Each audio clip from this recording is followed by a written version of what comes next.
नमस्कार। प्रभा खेतान फाउंडेशन और एहसास वुमन ऑफ अमृतसर पेश करते हैं ताज स्वर्णा की संगति से कलम। आज कलम की लेखिका है अनु सिंह चौधरी और मैं जसमीत, एहसास वुमन ऑफ अमृतसर। आप सबका अमृतसर के कलम के इस वर्चुअल सेशन में स्वागत है। प्रभा खेतान फाउंडेशन का ये प्रयास एक नए नॉर्मल की तरफ जो रीडिजाइन किया गया है ताकि संरक्षण करने वाले और साहित्य से जुड़े हम सब दोस्त इसका आनंद अपने घर की सुरक्षित वातावरण में ले सके। प्रभा खेतान फाउंडेशन कोलकाता से शुरू होकर आज 30 शहरों में और विदेश में अपनी पहचान बना चुके हैं। अपनी भाषा, अपने लोग, यही वो मंत्र है जिससे कलम की शुरुआत की गई। कलम के कार्यक्रम हिंदी भाषा में लिखने वाले लेखकों से वार्तालाप करने के लिए समर्पित हैं। प्रभा खेतान फाउंडेशन का motive promoting and preserving our rich cultural and literary heritage and simultaneously working towards empowering women through such endeavors. अनु सिंह चौधरी फिल्मकार, लेखक और स्क्रीन राइटर हैं। हाल ही में डिज्नी हॉटस्टार पर रिलीज हुई इनकी वेब सीरीज आर्या कि ये को राइटर भी हैं। इनका पहला कहानी संग्रह 2014 में नीला स्कार्फ के नाम से प्रकाशित हुआ और दैनिक जागरण की बेस्ट सेलिंग सूची में अपनी जगह बना चुका है। पेरेंटिंग और उससे जुड़े सामाजिक सरोकारों पर इनके बहुचर्चित लेख मम्मा की डायरी के नाम से प्रकाशित हुए और आलोचकों ने इन्हें हिंदी में पेरेंटिंग पर अपनी तरह की पहली किताब कहा। अनु को बेहतरीन पत्रकारिता के लिए रामनाथ गोयनका अवार्ड और लाडली मीडिया एंड एडवर्टाइजिंग अवार्ड मिल चुके हैं। अनु ने यूट्यूब के लिए द गुड गर्ल शो के नाम से एक वेब सीरीज का लेखन और निर्देशन भी किया है और वो खासी चर्चित रही। अनु का नया उपन्यास भली लड़कियां बुरी लड़कियां इसी वेब सीरीज पर आधारित है और अंतर्द्वंद नाम के नाटक से सारे देश में मंचित भी हो चुका है। अनुवादक के तौर पर अनु ने अंग्रेजी से हिंदी में 20 से ज्यादा फिक्शन और नॉन फिक्शन किताबों का अनुवाद किया। Anu has co-written Arya, 9-part blockbuster family crime series starring Sushmita Sen. She's also co-writing story, screenplay and dialogues for Roy Kapoor Films' next venture. Presently, Anu is writing an 8-part audio original called Mad Mamas for Audio Suno, which reflects on the life and the times of working mothers in urban India. अनु के साथ बातचीत करने के लिए हमारे पास है अमृतसर की हमारी अपनी रीना कुंद्रा। एक बहुत ही मल्टी टैलेंटेड पर्सनैलिटी है, एजुकेशनिस्ट और पढ़ती भी बहुत है और लिखती भी है, लेकिन ड्रामा लिखती है स्कूल्स के लिए और बाकी प्लेटफॉर्म्स के लिए और ड्रामा खेलती भी है। अपनी सारी क्रिएटिविटी राइटिंग और पेंटिंग में निकालती है, कुछ गुनगुनाती भी है। Currently she is working as principal of Junior Cambridge School. She believes life is what you make of it. Session को आगे बढ़ाते हुए अब मैं बुलाती हूँ अनु सिंह चौधरी को और रीना कुंद्रा को अपने वार्तालाप के लिए। दोस्तों, अपने मोबाइल को साइलेंट पे कर लीजिए। Sit back, relax and enjoy the session. Over to Reena Kundra and Anu Singh. Thank you, Jasmeet ji. Thank you so much. Can you Thank hear me, you, all of you? Yeah. Okay. Can you hear me, please? Hello, Anu ji.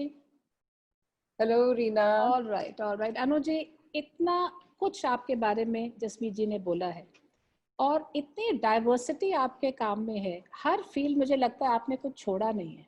हाँ जी, you are extremely multi-talented and very, very creative. I'm so impressed with this. No, actually, jack of all trades. ये भी एक कला है, I feel so. और लेकिन जो मैं आपका काम पिछले दिनों से आपको फॉलो कर रही हूँ, आपकी कार्यशैली के बारे में मैंने जो नोटिस किया है, what other things besides what you've achieved, I have found you extremely hardworking.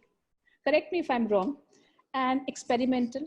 You go out and choose and write bold topics, sensitive topics, और रिश्तों की बारीकियों को आप समझने की कोशिश भी करते हैं और उसको बताने में कोई आपको कोताही भी नहीं है. That's what I call boldness. I would like to know more about this Anu S. Chaudhary. Tell me about yourself.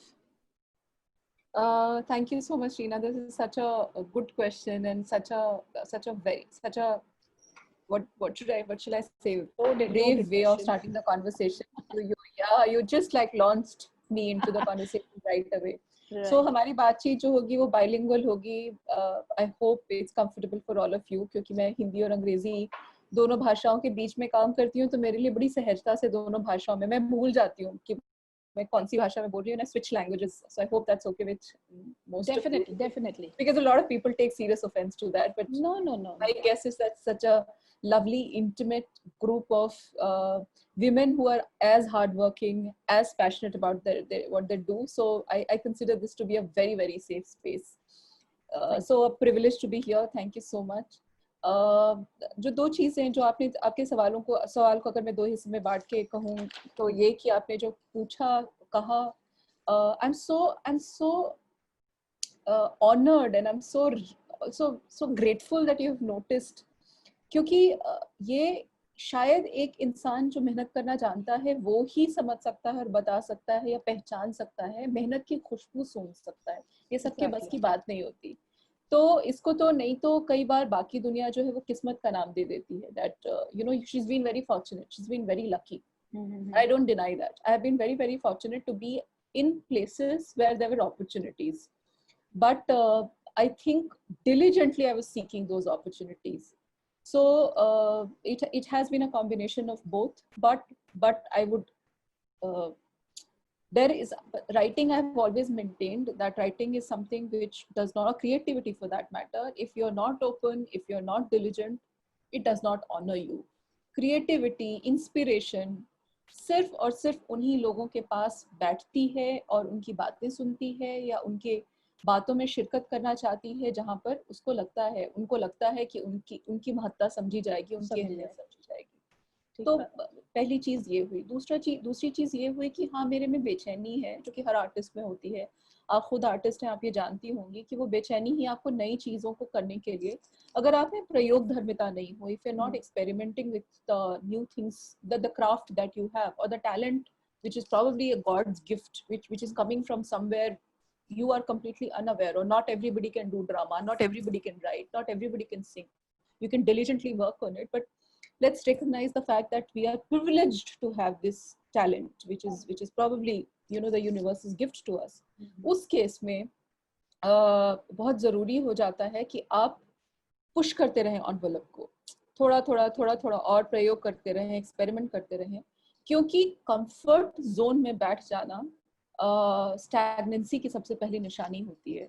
और क्रिएटिविटी स्टैग्नेंसी से नहीं बनती, क्रिएटिव प्रोसेस स्टैग्नेंसी का एंटीथेसिस होता है. सो that is what the journey has been for me, and like I said, I'm very, very grateful to have had this journey. When I look back the 15 years, 18 years of my professional career, when I look back at where I started and now where I am, I'm extremely grateful. And it hasn't been an easy journey, but that's what makes your But art you form, what you are, I I feel guess. it adds to Yeah, your work, it adds to your work. yeah, आपने yeah. एक, I am a science student also, आपने एक बात बोली, use it or lose it. अगर अपने talent को आप यूज नहीं करेंगे, it become like a vestigial organ. So Totally. Right, exactly. So उस चीज को जितना आप निखारेंगे, तराशेंगे, वो आपका बढ़ता है. और हार्ड वर्क के अलावा मुझे कोई रास्ता नजर नहीं आता. टैलेंट अपनी जगह, but hard work makes it all the more better. Okay, that was wonderful, and I really can connect with you what you're saying. अब मुझे इससे बताइए कि ये जो आपकी क्रिएटिव जर्नी है, आपने बताया आप और 18-20 ईयर्स से आप इस लाइन में जुड़े हुए हैं. ये शुरुआत कब, कहाँ, कैसे हुई थी? ठीक है, ताकि हमारे जैसे जो लोग के पास सोचते हैं टैलेंट है, उसको एक रास्ता चाहिए, एक मार्गदर्शन चाहिए, उसको थोड़ा सा आप गाइड करें कि किस तरह से आपने शुरुआत की और कैसे आपकी जर्नी आगे निकली. सबसे मजेदार चीज इस क्रिएटिव जर्नी की ये होती है, वो मेरे ही संदर्भ में नहीं, this is in the context of everybody who wants to pursue the creative field. सबसे दिलचस्प चीज होती है कि कभी भी और कहीं भी शुरुआत हो सकती है. So it doesn't matter whether you start at 20 और at 60. So that's a beauty of it. मेरे केस में मैं थोड़ा सा फॉर्चुनेट इस लिहाज से थी क्योंकि one thing led to the other. तो मेरी जो पढ़ाई हुई दिल्ली में हुई, मैं लिटरेचर की स्टूडेंट रही, उसके बाद फिर मैंने जर्नलिज्म में मेजर किया. जर्नलिज्म करने के बाद फिर पत्रकारिता की मैंने, टीवी पत्रकारिता. इनफैक्ट डेज जस्ट व्हेन हमारा जो बैच ग्रेजुएट हुआ था, वो पूरा का पूरा, इनफैक्ट मतलब क्योंकि वो 2000, हम 2000 बैच के लोग हैं, 2000 बैच था हमारा. पूरा का पूरा बैच जो है वो सैटेलाइट टीवी ने पिकअप कर लिया था, क्योंकि TV was just about opening up. NDTV आ रहा था, आज तक आ रहा था. But I think that thing of wanting to do something different was there then also. And at the age of 2021, when everybody else was choosing to go the comfortable zone of picking up a job in the news network, I wanted to do a little different. I don't know what it was. उस समय, in hindsight, when I think about it, मुझे नहीं समझ में आता. But while everybody was looking for jobs in news channels, I actually came to Mumbai for the first time. No connections, nothing. कुछ नहीं मालूम था इस शहर के बारे में, इस इंडस्ट्री के बारे में कुछ नहीं मालूम था. रिश्तेदार नहीं थे इस शहर में. आमतौर पर नॉर्थ इंडियंस का दिल्ली जैसे शहर में, खासतौर पर बिहारियों का, I'm from बिहार ओरिजिनली. सो तमाम सारे बिहारियों के रिश्तेदार दिल्ली में जरूर होते हैं, मुंबई में लोग नहीं होते, इसलिए मेरे भी नहीं थे. लेकिन फिर भी मैं शहर में आई, उस कम रूम में. And again, like I said, I think good fortune followed me, and I found work like within the second, third day of my arrival here. And बहुत crazy story है, अगर आप कहें तो मैं सुना दूं. Please go ahead. तो मैं एक फ्रेंड के साथ रुकी हुई थी, और तब तो वो ना इंटरनेट, मतलब इंटरनेट के लिए कैफे में जाना पड़ता था, where you would build your CVs and stuff, and then you would have to mail it. और फोन ना, मोबाइल फोन उस समय था नहीं, तो you would have to use the PCO to call up your relatives or home or whatever. तो मैं आई नीचे फोन करने के लिए, मैंने देखा कि पीसीओ के बगल में ही एक दफ्तर है, और उस दफ्तर में एक जानी पहचानी शक्ल घुस रही है. सो जानी पहचानी शक्ल turned out to be an actor called Deepak Tijoria. I don't know if. हाँ, यस, बहुत बिल्कुल उनके बारे में सब जानते हैं. Deepak was entering his office. हम लोग डीडी सर बुला, मतलब बाद में. फिर I just walked up to him, like just like that. I walked up to him and I told him that, sir, I've just come to Bombay and I'm looking for work and I really want to start writing and I also want to learn production. He looked at me कि मतलब ये क्या, कौन सी लड़की है, क्या चीज है. And then he just said that, okay, so the film's going on floors tomorrow. संतोष, इसको एड्रेस दे देना. He walks into his office. Wow. अच्छा, एड्रेस दे देना. But so this Santosh guy gave me the address very diligently. Next morning at 7:30 from Andheri to RA Colony, about in a city where I don't know anything. I don't even know if the auto will take me to the right place or not. At 7:30 sharp, I am there at the sets. And that's it. And that's how I mean, first day he just asked me to just hang around. From second day onwards, he started to give me work. And that was my first initiation into sort of what is known as the industry. And by the time we were 6 months down the line, he was directing a film I was very much a part of, and I found my tribe here. But to be honest, it was not easy. it was not, it was an industry where I was an outsider, terribly young, did not have, even though I had very, very good colleagues. I mean, there are horrific stories that you will hear from the industry. But सच्ची बात और ईमानदारी की बात ये है कि I have had very good colleagues who were very cognizant of the fact that I was not feeling uncomfortable also, because by and large जो इंडस्ट्री पे सेटअप्स होते हैं अभी भी इतने सालों बाद भी, 20 साल बाद भी, मोस्टली पेट्रियार्कल और मोस्टली मेल डोमिनेटेड होते हैं. लेकिन मतलब I have no sensational story to share honestly, but I couldn't survive. 8-9 महीने के बाद मुझे बहुत मुश्किल होने लगी. The city was making me very difficult. It was very difficult for me to live here. And then because of a lot of personal reasons, and I fell ill, then I went back, and then I just decided that maybe I'm not ready for the industry yet. Okay. That's when I started, I pursued what I had studied, which is journalism, and joined the NDTV. And then I worked with NDTV. But that thing of wanting to write for the medium, अब ये मैंने हर medium के लिए लिखा है. और बहुत खुशकिस्मत रही हूँ कि अखबार से लेके टीवी से लेके हर medium, you name it, and I've written for it. But the kind of mass, you know, the appeal, how you reach a mass appeal that an Arya, for example, had. Everybody and anybody has seen Arya for some reason. Because it's Sushmita Sen, because you've written the dialogues of Sushmita Sen. Star power आ गई उसके साथ. तो फिर तब मतलब ठीक है, लिखने के बाद समझ में आया कि भैया जो भी है कमर्शियल राइटिंग का कीड़ा तो है, तो चलो कर लेते हैं. But I've been fortunate that I've had literary very, very, very humbling experience in the literary writing space as well as in the commercial writing space. So that is more or less the journey. 20 years of just experimenting, doing things. Motherhood played a very important role because I was also I was taking decisions based on that. So navigation, negotiating, that is what the journey. But you've navigated so well. So तो हमारा पहला जो आपके बारे में था कि bold and brave and experimental, that's true. And आपको नियत को मुराद मिली.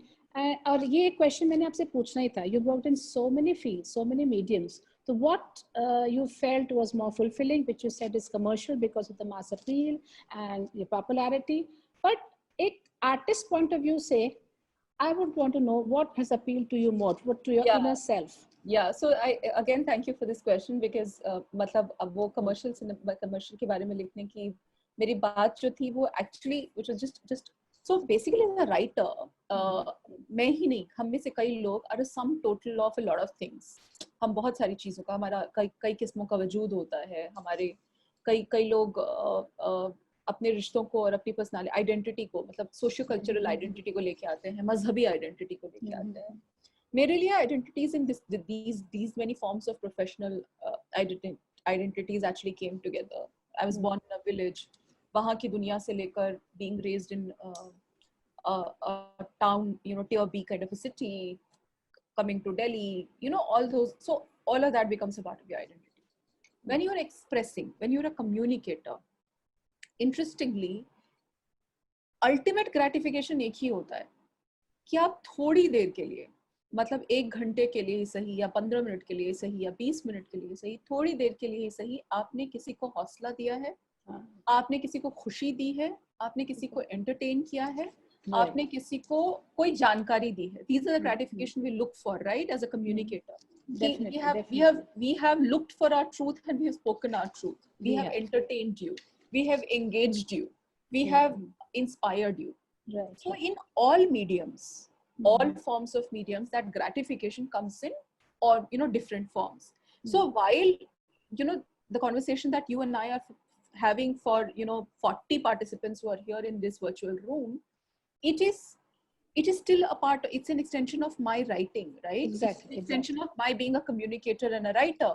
And I get my gratification here. मेरे लिए ये भी उतना ही मजेदार और खूबसूरत अनुभव है जहाँ से I would not want to compromise. I would not want to give away this 1 hour of the opportunity that I get to engage with, you know, people like you. So everything is just so beautiful, has very distinct gratification and different kinds of appeal to it and satisfaction to it. So each for me is, every part of it is very, very important, and I cherish everything. That's true.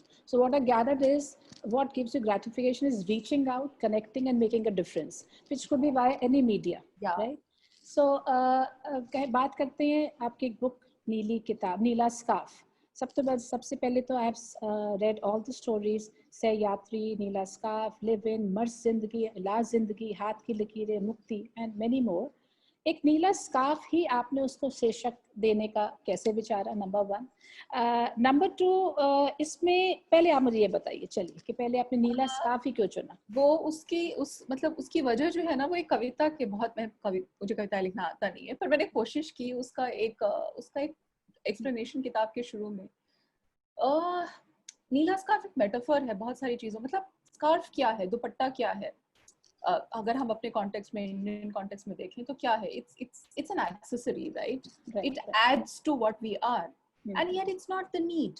Scarf is वो कपड़ा नहीं है जिसकी हमको जरूरत है. Scarf एक accessory है, लेकिन फिर भी वो एक्सेसरी हम सबके लिए बहुत जरूरी है. It's a metaphor for aesthetic, it's a metaphor for beauty, it's a metaphor for the choice that we need to make, and it's a metaphor for the conversations that we must have as individuals. Right. तो सारी चीजें निकल के आती हैं अलमारियों से, scarf नहीं निकलता.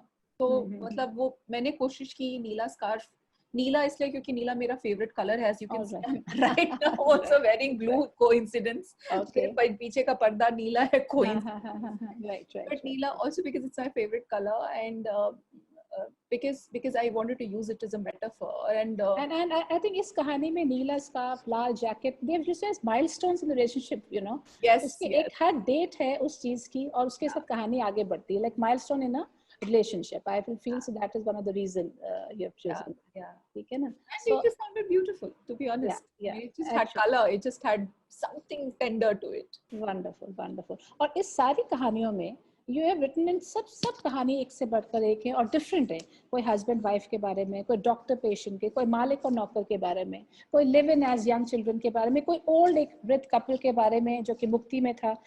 मैं आपसे पहले बात भी कर रही थी, अल्जाइमर का मरीज है और हस्बैंड उसकी कैसे लुक आफ्टर कर रहा है. So all stages of life, all age group of life, of different styles written, but common चीजें क्या है? Situations and relations. These are two things which you have touched, and I must say जिस ढंग से आपने touch किया है, I feel ये आप किताब के थ्रू ही कर सकते हैं, राइटिंग के थ्रू ही कर सकते हैं, आप किसी मूवी के थ्रू या उसके थ्रू नहीं कर सकते. फॉर एग्जाम्पल जैसे आपकी नीला स्कार्फ में बात लिखी है, जब हम दुख बांटना बंद कर देते हैं एक दूसरे से तो खुद को बांटना भी बंद कर देते हैं अचानक, which is so nicely put. अब इस 2 लाइनों में सारी कहानी का क्रक्स है कि आपस में शेयरिंग कम है. आपको ये 2 लाइनों से आपको पता चल जाता है कि what is the base of that particular story. So I feel एक राइटर की एक सबसे बड़ी कलम यह है कि बातों को इस ढंग से पिरोया जाए कि आपकी कहानी में दम और जान आ जाए. ठीक है जी. सो इस पॉइंट ऑफ व्यू से मैं आपसे बात करना चाहती हूँ सबसे पहले, जो कि लाइट हार्टेड नोट पे थी, द गुड गर्ल शो, जो आप, इट्स अ वेब सीरीज, उसमें आपने बात की है हॉस्टल की और स्पेशली DU की, that is the Delhi university. उसको देख के तो लगता है डीजा वू, जो दिल्ली में पढ़े हैं, आप भी से पढ़े हैं वहाँ पर, एग्जैक्टली कैसे हॉस्टल में लड़कियाँ रहती हैं, you know the way they interact, और डिफरेंट कल्चर की आपने लड़कियाँ, बिहार की, आज सेड योरसेल्फ, मणिपुर की डिफरेंट गर्ल्स हैं वहाँ पर. तो ये कोई आपका कोई पर्सनल एक्सपीरियंस है, आपने होकर लिखा है कि आपने भी ऐसा देखा, आपके रूममेट भी ऐसे थे, ऐसी उनकी फीलिंग थी, कैसे आप लोग खुले उनके हाव भाव, कल्चर, खान पीन के द्वारा? Did you experience something similar? This actually it's a very interesting question because this web series was actually made 20 years after I went to Delhi to study. Okay. But so okay, I'll be very honest here. मैं यहाँ पे कोई दुराव छिपाव नहीं करूँगी. तो The Good Girl Show was created in response to all the bro code stories that were going around on internet then. वो आप उस समय आप अब जाके women narratives, female narratives जो हैं आपको दिखाई देने लगेंगे. लेकिन 3 साल 4 साल पहले, मतलब 2016 में एक्चुअली मैंने द गुड गर्ल शो की स्क्रिप्ट्स लिखी थी. अनफॉर्चुनेटली वो 2017 में फाइनली बन पाया. 2015 में मैंने लिखी थी. 2017 में वो रिलीज हुआ मार्च में, क्योंकि उसके बहुत चैलेंजेस होते हैं कुछ भी प्रोड्यूस करने के. आप जानती हैं, आप थिएटर करती हैं. तो anyway, so it was my intent of touching upon the female narratives, जो कि पॉपुलर कल्चर से तब गायब था, अब आने लगा है थैंकफुली, और 2-3 सालों में बहुत सारी चीजें बदली हैं। We have very strong women protagonist now. तो बहुत सारी किताबें भी उस समय लिखी गई थी, मतलब मुझसे पहले बहुत सारी किताबें दिल्ली यूनिवर्सिटी पे लिखी गई थी जो मेरे अपने साथ के बहुत बहुत अच्छे लेखकों ने लिखी थी, चाहे वो पंकज दुबे की लूजर कहीं का हो या फिर शशि भूषण की NRI नॉन रेजिडेंट बिहारी, तो इस तरह की जो दिल्ली डार्क हॉर्स नीलोत्पल मृणाल की, बहुत सारे ऐसे मेल नैरेटिव कि मुखर्जी नगर में रहने वाले लड़के या हॉस्टल में लड़के रहने वाले लड़कों की कहानियां आ रही थी। We did not have women narratives. तो भाई हम लोग मतलब 40% की जनता जो आती है लड़कियों की, और LSR में या मिरांडा में या बाकी जगहों पे भी पढ़ने की कोशिश करती है, अपनी जगह बनाने की कोशिश करती है, उनका क्या होता है? So it actually started from there, but I did a lot of research. तो ठीक था कि मुझे पता था कि वो दुनिया पिरोनी है, but there had to be a bigger narrative to that. If you've seen the series, it's not about just these 4 girls coming together and, you know, knowing themselves.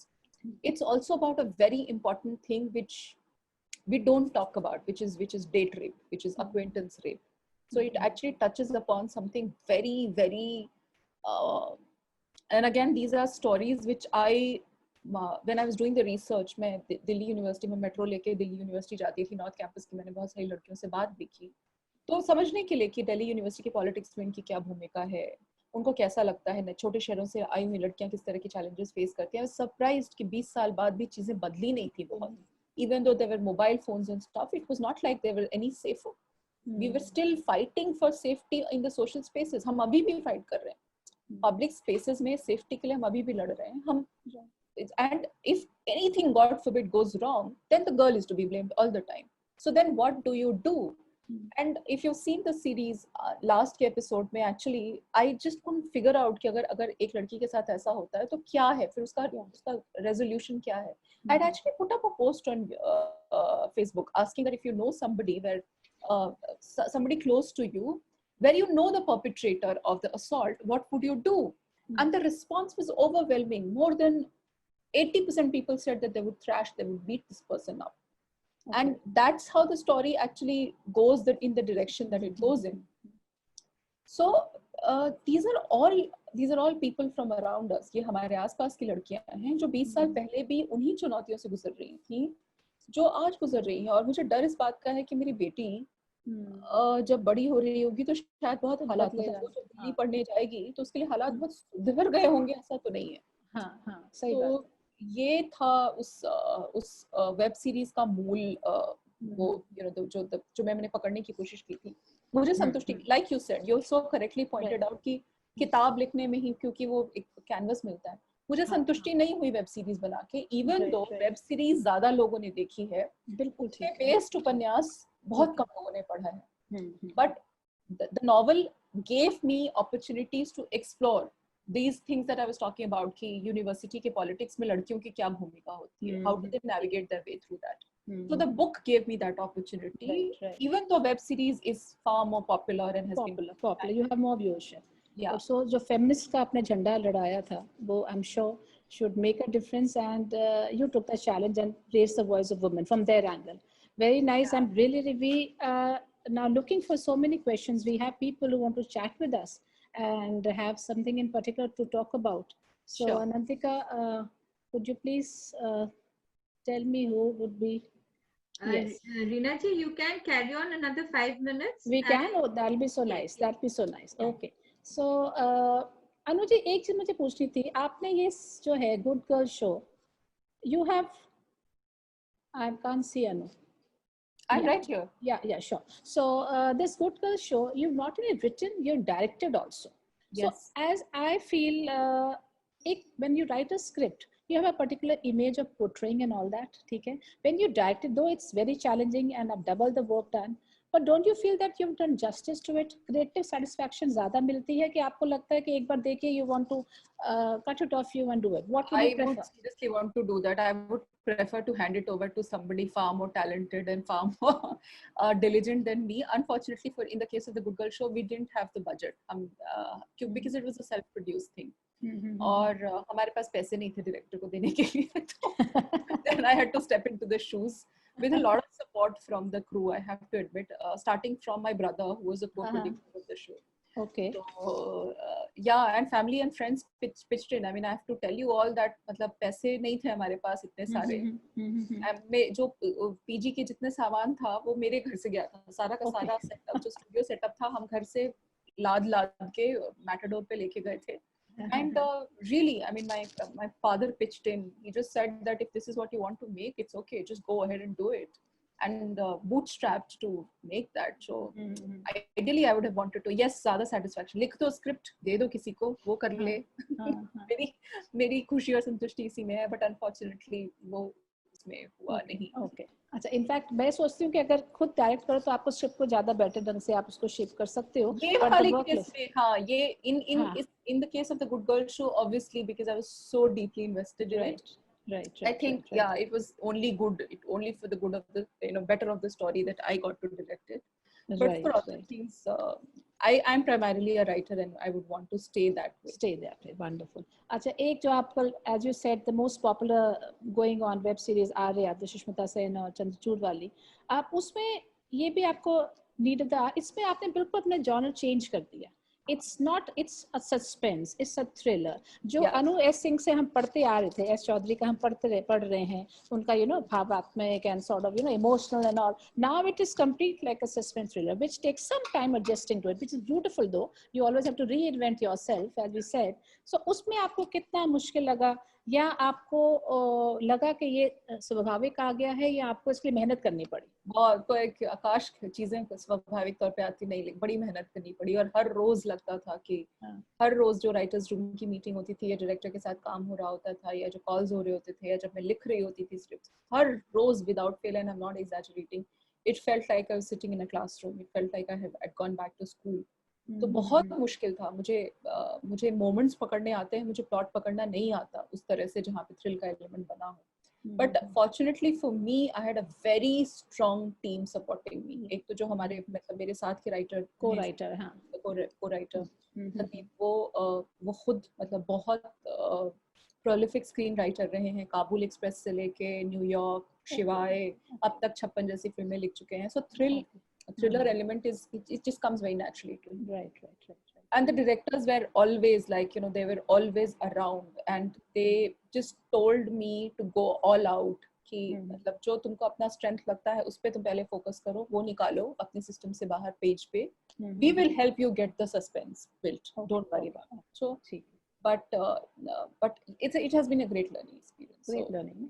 And then after receiving so many appreciation, तो एक बंदा कहता है चलो इधर भी हमने किया तो यहाँ पे और आगे चले, 2 कदम और आगे चल के देखते हैं. I think it's a nice thing. But ऐसे आपने बताया on the spot कई बार changes करनी पड़ती हैं आपको, तो that could be a bit, as you said, classroom में बैठ लगता है कि हमको instruction मिल रही है, अब ऐसे करो और ऐसे करो, which is a quite harrowing experience. No, classroom में बैठने का मतलब ये भी है कि learning, both things, and constantly. So both the things are there. Constantly being tested and examined. Yeah. You're constantly being taught new things. So both the things actually. But there's no end to learning. There's no end to learning, and keep on learning every time. अच्छा, ये जो book है आपकी Dila Scarf. Last question before we put on the chat now for the people who want to share and ask questions. इस पूरी book में से आपका सबसे लोकप्रिय, your personal, choice of story कौन सी है? आपको सबसे ज़्यादा प्रिय कौन सी स्टोरी लगी थी? बहुत मुश्किल है कहना क्या कि 10 उंगलियों में से आपको सबसे पसंद कौन सी उंगली आती है? अगर मैं आपको बोलूं एक, बट आप कहेंगे कि अच्छा ठीक है, अंगूठी किस वाली अंगूठी वो मैं बताने की कोशिश करूंगी. All right, great. Okay, the ring finger for me out of Neela Scarf probably would be for me Visesar Bo, because it's a tough story to write, very tough story to write. Right. Mukti, because it was so difficult to write. हालांकि वो plot मेरे दिमाग में था पर लिखना बहुत मुश्किल था. It was emotionally very difficult. And I remember मैंने वो पहला draft करके अपनी माँ को पढ़ाया, and when I was waiting for a response, and then all I saw was like, she was reading, she was looking at the laptop screen, and she was just crying. So that made me very key. What am I doing? Whether it's the, but yes, Mukti and Neela Scarf to some extent, because it's Mukti because it's the first story, Bisesar Bo because it forced me to come out of my comfort zone and experiment in the language. तो instantly शायद मुझे पता थी, पर मैंने कभी experiment किया नहीं था. नीला स्कार्फ क्योंकि कहानी मुश्किल थी, मतलब सेपरेशन और रिलेशनशिप, जो जिस रिलेशनशिप की कहानियां कहना बहुत आसान नहीं होता. So these three stories I would say are very nice. Actually मैं भी यही कहूँगी, नीला scarf, I can understand why you gave this name and all that. It's a very complex story, और एक रिलेशनशिप ऐसा जो कि सदियों से चला आ रहा है, आगे तक भी जाएगा. और ये आई थिंक सिचुएशंस, डायनामिक्स तकरीबन ऐसे ही रहते हैं. We have to work on it, right? बिल्कुल. हाँ, आपको लगातार काम करना होता है, और मतलब अबोलापन जो होता है ना रिश्ते का, वो किस तरह से रिश्ते को खत्म कर देता है, वो उससे इसलिए बचा जाए कि किन किन तरहों से वो you're right, unfortunately I would just बिल्कुल, I would just like to tell my viewers who are with us, every story is beautifully put and very nice, very different from each. You must go through the book and you will love every moment, believe me. And the Hindi का जो प्रयोग किया गया है, the way emotions को use किया गया है, that's so nicely put. You'll enjoy it thoroughly. Now let me come back to the chat box and see now. Yes, Anantika, may I know? Yeah, Vedula Ramalakshmi, she wants to ask a question. Yes, please. Go ahead with the question, please, ma'am. नमस्ते वेदुला जी. नमस्ते अनु जी, कैसी हैं आप? बिल्कुल ठीक. भुवनेश्वर से अमृतसर में स्वागत है आपका. मुंबई से मैं अनु सिंह चौधरी आपका स्वागत करती हूँ. बहुत बहुत धन्यवाद. अनु जी, मैं तो मामा की डायरी पढ़ के मतलब पूरी तरह से भावनाओं में बह गई थी, क्योंकि जैसे लगता है वो सिर्फ एक माँ की डायरी नहीं है, 3 पीढ़ियां हैं उसमें, पूरे सामाजिक सरोकार हैं उसमें, कितना कुछ आपने उसमें डाला है. बहुत ही शानदार पुस्तक है. उसके बाद मैंने नीला स्कार्फ पढ़ी, 1 दर्जन कहानियां लगभग, और विश्वास कीजिए एक बैठक में मैंने सारी 12 कहानियां पढ़ ली. और जैसे आपकी फेवरेट है, मेरी भी फेवरेट है बिसेसर बो की प्रेमिका. बिसेसर बो की प्रेमिका में जैसे कि इस मतलब वार्तालाप के प्रारंभ में आपने कहा था कि ये एक लेखक के भीतर की बेचैनी होती है, छटपटाहट होती है, जो शब्दों के माध्यम से अभिव्यक्त होती है. तो बिसेसर बो की प्रेमिका में अनु सिंह चौधरी के भीतर की वो कौन सी छटपटाहट थी जो मुखर होना चाह रही थी, जो शब्दों के माध्यम से अभिव्यक्त होना चाह रही थी? बहुत अच्छा सवाल है वेदुला जी, और बहुत मुश्किल सवाल है, क्योंकि बहुत पर्सनल सवाल भी है. मुझसे ये सवाल कभी किसी ने नहीं पूछा, ईमानदारी से कहूँ तो, और इसलिए बहुत शुक्रिया आपका कि आप ये मुझसे पूछ रही हैं और मुझे ये कहने का मौका मिल रहा है. मेरी बेचैनी जो है वो पेट्रियार्की के खिलाफ है. जो फ्यूडल सिस्टम था, जो है, जिसको देख के मैं पली बढ़ी. मैं बिहार से हूँ, जिसको so called quote and quote upper caste feudal परिवार होता है, जो जमींदार परिवार होता है, उसमें पैदा हुई. और ठीक इसी तरह का परिवार, जिस तरह का परिवार आप बिसेसर बो में देखती हैं, उसी तरह के परिवार में पली बढ़ी. तो ये जो आंस्ट है, ये जो नाराजगी है, ये बेचैनी है, ये जो बचपन में मैंने देखा और सुना और कहा, देखा और सुना और समझा, जो औरतों के खिलाफ एक परिवार में फ्यूडल सिस्टम में किस तरह से उनको हमेशा एक या तो सजावट की चीज मान लिया जाता है, या एक फंक्शनल जिम्मेदारी होती है उसकी. सजावट की चीज इसलिए कि आपको उस परिवार को चलाने की परिवार की परंपरा को आगे बढ़ाना है, और आप खूबसूरत होनी चाहिए, और आप सो एंड सो फैमिली से होनी चाहिए. और फंक्शनल चीज इसलिए कि आप घर का चूल्हा चौका बर्तन करेंगी, और अगर आप और एक सर्टेन काइंड ऑफ क्लास से हैं तो आप चौका बर्तन और झाड़ू पोछा और सफाई और मवेशी और सब वो सारे काम भी करेंगी. तो यही 2 जिम्मेदारियां, यही 2 रोल्स हैं जो औरतों के लिए मुकर्रर हैं. बिसेसर बो मेरी वो हिम्मत थी जिसने मुझे उस फ्यूडल सिस्टम के खिलाफ बोलने का और उसको एक चाटा मारने का मौका दिया. ये था मेरा रिश्ता बिसेसर बो की प्रेमिका के साथ. साहस चाहिए, जहां से आप आई हैं पलट कर देखना ही नहीं, बल्कि आंखें लाल करके देखना, हिम्मत चाहिए. बहुत बहुत मेरे उसके बाद से मेरे घर वालों ने मेरी कोई कहानी या मेरा कोई काम पढ़ने की हिम्मत नहीं की है, वो अलग मसला है। ऑलराइट, हाँ जी, so any other question? Yes Anantika ji. Yeah, Dr. Jaggi. Doctor Jaggi wants to ask, Shaily ji please. हाँ जी, अनु जी, मेरा आपसे ये सवाल है कि आप रचनात्मक लेखन भी कर रही हैं और एक तरह से व्यावसायिक लेखन भी, तो जो आप ये स्क्रिप्ट राइटिंग कर रही हैं या डायलॉग राइटिंग, इसके लिए आपने कोई ट्रेनिंग ली है या हमें इसके लिए और क्या सीखना चाहिए या किस तरह की चीजें पढ़नी चाहिए कि हम भी ऐसा कर सके? ये बहुत अच्छा सवाल है डॉक्टर जग्गी, थैंक यू। और शायद मतलब आप और मुझे लगता है कि इसके बारे में और लोगों के भी, अभी मैं जो बताऊंगी शायद आप लोग और लोगों से भी बात करें। तो हाँ, ये दो अलग अलग तरह के क्राफ्ट हैं, जैसा कि आपने कहा, मतलब ठीक बिल्कुल सही कहा कि जो रचनात्मक लेखन होता है या साहित्यिक रचनात्मक लेखन होता है, वो बिल्कुल अलग किस्म का, उसमें आप अपनी तन्हाइयों में अपने सच ढूंढ रहे होते हैं और अपने विचारों को बुन के उसको कहानियों की शक्ल में, लेखों की शक्ल में, या जिस भी माध्यम के जरिए आप कहना चाहते हैं वो कर रहे हैं। तो वो एक सेल्फ मोटिवेटेड और स्वतःस्फूर्त प्रक्रिया होती है। लेकिन जो स्क्रीन राइटिंग का काम होता है, जिसमें डायलॉग राइटिंग जिसका हिस्सा है, स्क्रीन राइटिंग आप मतलब बेसिकली स्क्रिप्ट लिख रहे होते हैं, वो बहुत टेक्निकल काम है। रचनात्मक लेखन, अगर मतलब मुझे अगर कह सकूं तो रचनात्मक लेखन एक तरह से कलात्मक, एक तरह से आर्ट है, आर्ट का, और है तो आर्ट एक किस्म का स्क्रीन राइटिंग भी, मतलब सब नहीं तो सब सारे स्क्रिप्ट्स कमाल के होते और सारी फिल्में बहुत अच्छी होती, लेकिन स्क्रिप्ट में क्राफ्ट ज्यादा मैटर करता है, टेक्निक ज्यादा मैटर करती है। तकनीक जो है कि किस तरह से सीन में घुसा जाए, निकला जाए, सीन के एलिमेंट्स क्या हों, कैरेक्टर्स किस तरह के हों, डायलॉग किस तरह से लिखे जाएं, छोटे हों बड़े हों, ह्यूमर किस तरह से जनरेट हुआ जाए, उसके अपने सेट टेम्पलेट्स हैं, जो कि एकदम टेक्निकल मसला है। मतलब स्क्रीन राइटिंग सिनेमेटोग्राफी की तरह या फिर एडिटिंग की तरह ही बिल्कुल टेक्निकल मसला है, जो सीखना जरूरी होता है। तो हालांकि जब मैंने शुरू किया था तब मैंने किसी तरह की कोई ट्रेनिंग नहीं ली थी, लेकिन मुझे समझ में आ गया था कि बिना ट्रेनिंग के काम चलेगा नहीं। तो इसलिए मैंने बहुत सारे ऑनलाइन, अब तो हम इतने सारे ऑनलाइन रिसोर्सेज अवेलेबल हैं, तो मैंने बहुत सारे ऑनलाइन रिसोर्सेज की मदद ली है। जैसे मास्टर क्लास पे एरन सॉर्किन्स का मास्टर क्लास होता है स्क्रीन राइटिंग पे, मैंने वो किया।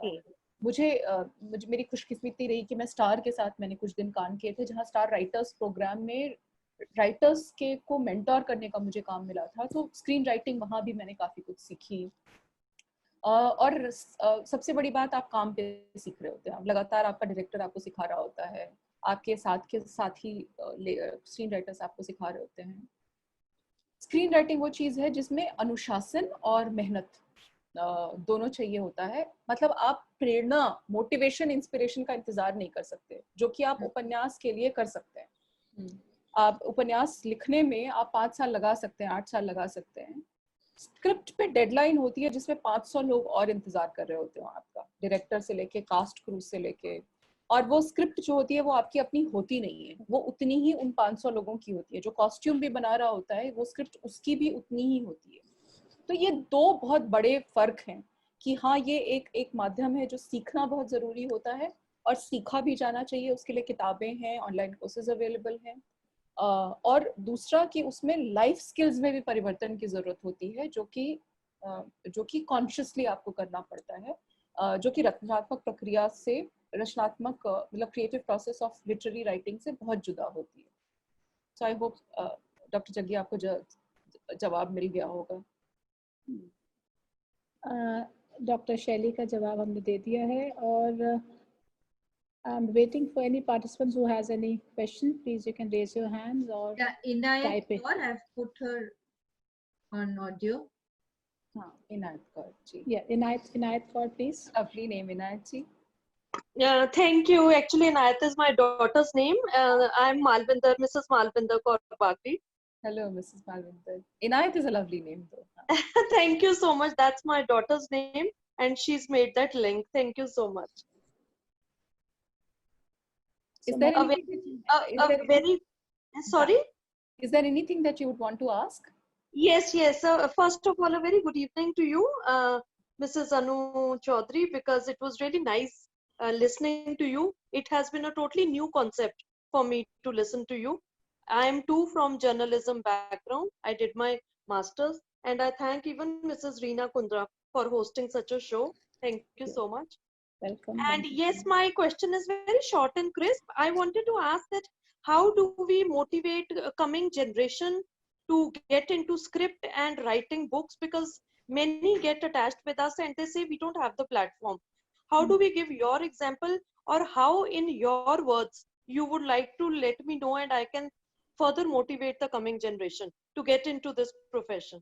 आपका सवाल जितना सवाल से ज्यादा छोटा मेरा जवाब है, बहुत ही छोटा जवाब है. छोटा जवाब ये है कि you can motivate them only by reading Okay. and exploring. कोई और, there is no other way. There is absolutely no other way. So just let them watch good cinema. अब तो इतने सारे माध्यम हैं, there's so many mediums, Netflix है, मतलब there's so many multiple platforms which are offering world class cinema, world class stories to us right on our phone, like right here in our fingertips. I wish to ask, actually I'm asking differently. Motivate means that some of them already want to get into this profession and probably they don't have the support, and probably we don't have this profession as a common platform. What I'm asking is, how do we encourage and tell them that yes, please go ahead? How do we encourage their family also? So there are two things, there are two parts of the question. पहला तो ये कि what are the kind of courses and what are the kind of things, resources that they should look for. So thankfully script writing अब ना valid commercial professional choice है youngsters में, और acceptable है. इतना ही acceptable है कि पहले के ज़माने में 20 साल पहले जो FTII के script writing courses के लिए जब competition होता था तो उसमें अगर 400 लोग बैठते थे तो अब 4 लाख बैठते हैं, 40,000 4 लाख बैठते हैं. So that's the kind of, but having said that, it does not to dissuade you.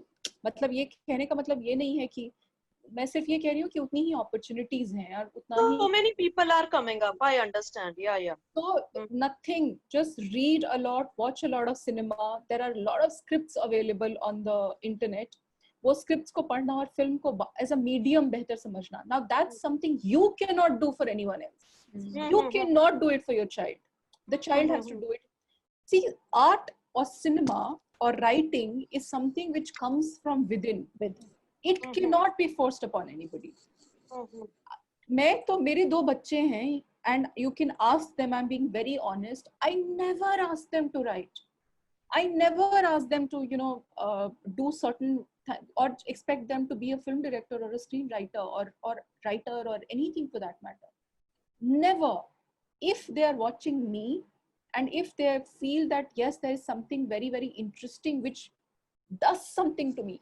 Art is something, writing या cinema जो होता है ना, if it is not making the back of your head raise, if it is not giving you palpitations, if it is not making you that kind of passionate, you won't be able to do it. It is very true. It cannot be a vocation. ये पेशा नहीं हो सकता. It has to be passion. So then all you can do is expose them to good books and good cinema. Baki, they will have to find their own way. I'm so sorry to say that. There is no other way of motivating them. Yeah, very true. But I just wanted to say how to even motivate their families. If maybe they want to choose that profession, their families are not for it. Are you, it's not about just script writing or screenwriting. Can you really take responsibility for families? Or should you, correct me, Reena ji, you are an educationist, myself, and we're getting into another kind of conversation completely. Right. But at best, you can have engaging conversations, these kind of conversations. At best, you can give them exposure. You cannot get into anybody's mind and change it. You can only expose them. True. That's all we can do. And that's what we should be focusing on. Thank you so much. Thank you so much. So do we have somebody else for chat who wants to have a question for Anuji? Anybody else? Or should I go to question round now? Indu Arora. Yeah. Please, Induji, please. Anji. Hi. Hello. Hi. Hello. Can you hear me? Yes, I can. Yes. Yeah.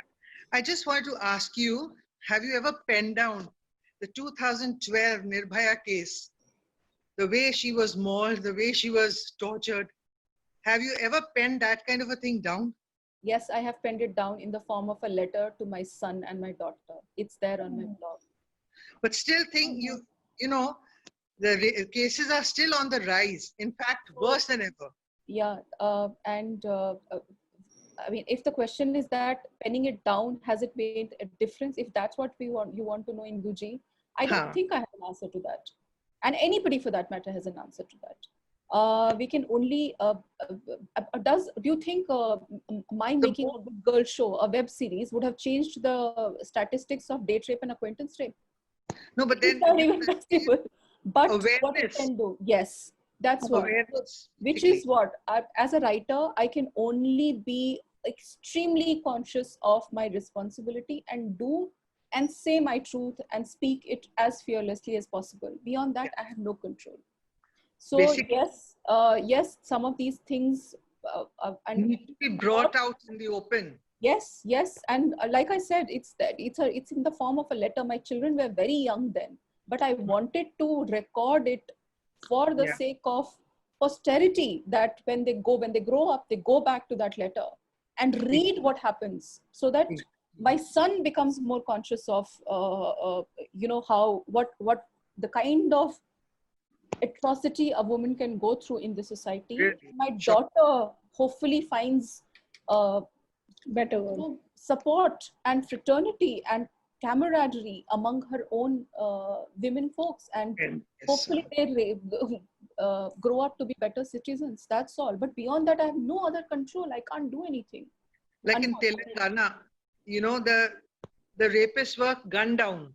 Yes. And whereas now, so if the question is that whether I write about these things or not, yes, I mean, a lot of this is available on internet. On the Telangana case also, I wrote a post, very, very strong post, in fact, on Deutsche Welle website. So I have at least consciously chosen to speak of some of these things. But what is it that I'm looking for? Frankly, nothing other than just recording it out there, that this makes us all angry and we must continue to believe that we want to change this. That's all. That's right. Thank you, Anuji. Thank you so much. We have somebody else in the, we have Kiran Khanna. She wants to ask a question. Ma'am आप सुन सकते हैं मुझे? किरण, आपकी आवाज बिल्कुल आ रही है। अनु जी, मेरे दो प्रश्न हैं और दोनों की जो है नेचर अलग है। पहला प्रश्न मैं पूछना चाहूंगी कि क्या स्क्रिप्ट राइटिंग को आज करियर के तौर पे ले सकते हैं यंगस्टर्स? आप तो यहाँ से होके आई हैं, स्क्रिप्ट राइटर की आज मांग है मीडिया में? और दूसरा सवाल क्या है, आप दोनों पूछ लीजिए। तो सवाल मेरा थोड़ा सा पर्सनल है कि क्या अम्मा की डायरी की लेखिका की जो अम्मा है वो कौन है? फर्स्ट पर्सन वो आप हैं, सेकंड पर्सन वो मैं हूँ, या थर्ड पर्सन वो रीना है? उसकी प्रेरणा कौन है? और दूसरी बात कि जिसने लिखी अम्मा की डायरी, उस अम्मा को अपने बच्चों से कभी कोई समीक्षा या कभी कोई फीडबैक या कभी कोई प्रतिक्रिया मिली उन कहानियों पे जो अनु ने लिखी? ओके, सो पहली चीज, मैं दूसरे वाले सवाल का, क्योंकि वो छोटा जवाब है इसलिए जल्दी दे देती हूँ, कि मम्मा की डायरी जो है वो फर्स्ट पर्सन अकाउंट है, वो फर्स्ट पर्सन नैरेटिव है, मेमोर है, संस्मरण है, और बहुत बहुत निजी और पर्सनल है। वो मम्मा की डायरी की मम्मा मैं हूँ, और मैं लगातार अपने पेरेंटिंग के दौरान जो अपने अनुभव रहे उनको रिकॉर्ड करने की कोशिश कर रही थी। और उस दौरान मैंने अपनी माँ को जिस तरह समझा, नानी को समझा, दादी को समझा, परदादी को समझा, आसपास की बाकी महिलाओं को समझा, माँ के तौर पर, औरत के तौर पर, माँ न होने के दंश के तौर पर, वो उसको रिकॉर्ड करने की कोशिश की। बच्चों की प्रतिक्रिया जो है वो मुझे हमेशा से मेरे बच्चे जितना हो सकता है मेरे बस में रहता है उतना मैं कोशिश करती हूँ कि उनको अपनी रचनात्मक प्रक्रिया का साझेदार बनाती रहूं। तो उनको मालूम होता है कि मैं कौन सी स्क्रिप्ट लिख रही हूँ, कौन सी फिल्म पे काम कर रही हूँ, कौन सी किताब लिख रही हूँ। तो अनु, वो आलोचना लगी कि समीक्षा लगी आपको? नहीं, और जब मैंने मम्मा की डायरी लिखी थी तो मेरे बच्चे मेरे ख्याल से तब 9 साल के थे। तो 9 साल के बच्चे क्या आलोचना और समीक्षा देंगे? आलोचना तो मुझे अब मिलेगी जब वो 25 के हो जाएंगे। तब मैं ये आपके सवाल का बेहतर जवाब क्योंकि जो आपने लिख दिया वो तो कालजयी हो गया, वो तो शाश्वत हो गया। शाश्वत हो गया। और हाँ, और वही अभी तो उसका उसका हाँ। जो उसके नतीजे मुझे 10 साल बाद पता चलेंगे। मतलब पल्लवी तो हो गया, पुष्पित अब होना है। हाँ, तो वो तो अब देखा जाएगा कि मेरे बच्चे उस पर किस तरह से रिस्पॉन्ड करते हैं। और दूसरा आपने सवाल पूछा था कि स्क्रिप्ट राइटिंग करियर के तौर पे, थैंकफुली हम लोग उस दौर में रह रहे हैं जहाँ पर वर्चुअल दुनिया ने बहुत कुछ आसान कर दिया है। और अगर आप अपने काम में माहिर हैं, खास तौर पर राइटिंग के काम में, तो फिर तो आपके लिए अवसरों का भंडार है। लेकिन बहुत सारे और, जो कि मैं कह रही थी इसके पहले वाले सवाल में भी, कि बहुत सारे और लाइफ स्किल्स चाहिए होते हैं स्क्रीन राइटिंग के लिए, जिसमें पेशेंस, जिसमें मतलब आप ये मान के चलिए कि 10 स्क्रिप्ट्स आप लिखते हैं, उसमें से 2 ही अल्टीमेटली बनती हैं, और हर स्क्रिप्ट को लिखने में कम से कम 1 से 1.5 साल जाता है। तो आप सोच लीजिए कि किसी भी स्क्रीन राइटर का टाइम, जो बेसिकली जो वक्त होता है जिंदगी का, मतलब अगर आप टीवी राइटर नहीं है तो जहाँ आप रोज लिख रहे होते हैं वो अलग मसला है, लेकिन बाकी के लेखन में ये कि आपने 10 अगर स्क्रिप्ट्स लिखी हैं, 10 फिल्में लिखी हैं, 10 वेब सीरीज लिखी हैं, उसमें से 2 ही बनेगा, ये है स्ट्राइक रेट। उस केस में क्या आप में परसिवियर करने की क्षमता है, यहाँ टिके रहने का, यहाँ मेहनत करते रहने का। मुझे 20 साल लगे। मैं पहली बार यहाँ 2001 में आई थी, 2001 में आई थी, और आर्या 2020 में रिलीज हुई। 20 साल लगे। तो क्या इतना लंबा इंतजार करने का मादा है अपने आप में, मेहनत करने का, लगातार सीखते रहने का मादा है, तो फिर आपके लिए अवसरों की कमी नहीं है। स्क्रीन तो राइटिंग, ये जो नेपोटिज्म है, ये स्क्रिप्ट राइटिंग में भी आता है? आप मैं तो नहीं जानती किसी को, मुझे तो नहीं मालूम इस इंडस्ट्री में, मैं तो पूरी तरह से आउटसाइडर हूँ, और मैं तो मतलब डंके की चोट पे कहती फिरती हूँ कि मैं बिहार की हूँ। तो और ये छुपा नहीं है किसी से। तो अगर बहुत पड़ा है परसों से आपको, नेट पे बहुत पड़ा है। तो मुझे लगता है कि अगर मैंने मुझे लगता है कि अगर मैं टिक गई, तब तो आजकल के बच्चे तो तमाम तरह के बहुत मतलब हिम्मत और बहुत सारे एक्सपोजर के साथ आ रहे हैं, तो उनके लिए तो अवसरों का भंडार होगा जरूर, इसमें कोई शक नहीं है।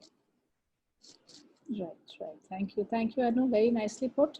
और अब आपके काम के और पढ़ने का हमारा दिल कर रहा है, और आपके साथ पुराने नए ब्लॉग्स में, इनफैक्ट ब्लॉग्स भी पढ़ने का मेरा तो दिल कर रहा है, and I am sure it's going to be wonderful experience. I think we are running out of time, and we would like Jasmeet to Jasmeet ji, please unmute yourself. Jasmeet ji, unmute करिए. Jasmeet, Sonakshi, Jasmeet ji, unmute yourself. Hello. Yeah, 1 minute. क्योंकि हमारा समय समाप्त हो रहा है, बात करता दिल चाहता है कि अनु से बातें सुनते जाएं। बहुत मजेदार, बहुत हार्ड वर्किंग, डिलिजेंट पर्सनालिटी, और बड़ी, मुझे लगता है बड़ी ठहरी हुई मजेदार औरत है जी। कभी मिलिएगा तो और बातें करेंगे। बिल्कुल बिल्कुल। और हाँ, मैं पराठे और लस्सी के लिए जरूर आऊंगी अमृतसर। वेलकम। और फुलकारी के दुपट्टों के लिए जी। और रीना कुंद्रा ने आपसे बहुत मजेदार सवाल पूछे, और सारे दोस्तों का शुक्रिया जो आखिर तक हमारे साथ बने रहे। और मैं खास करके तहे दिल से शुक्रिया करूंगी प्रभा केतान फाउंडेशन का और दैनिक जागरण का। नमस्कार। Thank you. मैं एक तो लास्ट थिंग, मैं एक आखिरी बात सबसे कहना चाहती हूँ। माय गेस इज दैट ज्यादातर यहाँ पे महिलाएं हैं, इसलिए बहुत, और इंदु जी बहुत शुक्रिया जो सवाल आपने मुझसे पूछा उसके लिए, क्योंकि it is making me come back and think again and again. बात ये है ना कि ये वी शुड नॉट, मतलब शेयर्ड नैरेटिव जो होता है ना, चाहे वो angst का हो, अपनी तकलीफों का हो, अपने निजी दुख का हो, अपने ग्रीफ का हो, अपने पेन का हो, शेयर्ड नैरेटिव और लिखना या बोलना या बांटना या किसी भी कला के माध्यम से अभिव्यक्त करना, वो बंद नहीं होना चाहिए। और औरतों का तो बिल्कुल बंद नहीं होना चाहिए, क्योंकि यही शेयर्ड नैरेटिव जो है अल्टीमेटली, चाहे हम निर्भया के बारे में लिख रहे हो या तेलंगाना के बारे में बात कर रहे हो, या जो हर रोज जो डोमेस्टिक वायलेंस के केसेस बढ़े हैं लॉकडाउन के 300%, ये रिकॉर्डेड केसेस हैं। 300% इजाफा हुआ है औरतों के खिलाफ वायलेंस में लॉकडाउन के दौरान, और these are recorded cases, nobody knows unrecorded cases क्या। Shared narratives will build strong communities, and you guys know it far better than I do. So please, passionately, let's just continue to build the shared narratives and the community of women that we all are. That's all I wanted to say. Thank you so much. Thank you. Thank you. Thank you, Anu. Thank you, Thank you, everybody. Prabha Thank you, Khaitan Anuji. Foundation. Thank you, Thank you, Rina. Ranjan. Bye, bye. Thank you. Bye bye. Namaste. Dr. Shelley wanted to, I'm just putting the link here. The blog is called maighumantu.blog. So, Yeah, that'd be nice. yeah, you will find a lot of old posts, very personal posts. But again, like I said, this is a safe space and I can most definitely share it here. Yeah. ये नहीं जा रहा है. So I'm just putting it in the chat in case. Yeah. Just share it with him. ठीक है, we'll do Thank that. you so much. Bye bye. Thank you. Bye. Thank you. Bye.